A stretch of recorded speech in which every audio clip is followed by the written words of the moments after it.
ভারত থেকে ব্রিটেনে যাচ্ছেন শেখ হাসিনা, এমন জল্পনাকে ঘিরে বাংলাদেশের সাবেক প্রধানমন্ত্রী শেখ হাসিনাকে নিয়ে নতুন করে রাজনৈতিক ও কূটনৈতিক অঙ্গনে আলোচনা তীব্র হয়েছে। ভারতের বিভিন্ন সূত্র দাবি করেছে তিনি ভারতে অবস্থান করলেও সেখান থেকে যুক্তরাজ্যে যাওয়ার সম্ভাবনা তৈরি হয়েছে। তবে এখন পর্যন্ত এ বিষয়ে কোনো আনুষ্ঠানিক ঘোষণা বা নিশ্চিত কূটনৈতিক তথ্য পাওয়া যায়নি, যার ফলে বিষয়টি এখনও অনুমান নির্ভর বলে বিবেচিত হচ্ছে।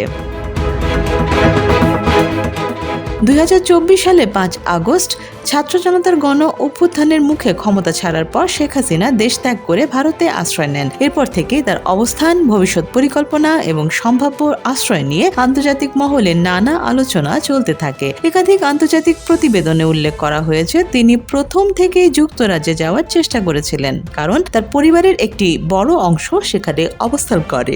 বিশেষ করে তার বোন শেখ রেহানা এবং ভাতিজি ব্রিটিশ এমপি টিউলিপ সিদ্দিকের কারণে যুক্তরাজ্যের সঙ্গে তার পারিবারিক সংযোগ দৃঢ়। তবে সেই সময় যুক্তরাজ্যে যাওয়ার পরিকল্পনা নানা টেকনিক্যাল ও অভিবাসন জটিলতায় আটকে যায় বলে জানা যায়। ব্রিটিশ আইনে রাজনৈতিক আশ্রয় পাওয়ার জন্য নির্দিষ্ট শর্ত পূরণ করতে হয় এবং সরাসরি অন্য দেশ থেকে প্রবেশ বা আবেদন প্রক্রিয়াও সহজ নয়। ফলে শুরুতে ধারণা করা হলেও তিনি দ্রুত ব্রিটেনে যেতে পারবেন তা বাস্তবে সম্ভব হয়নি।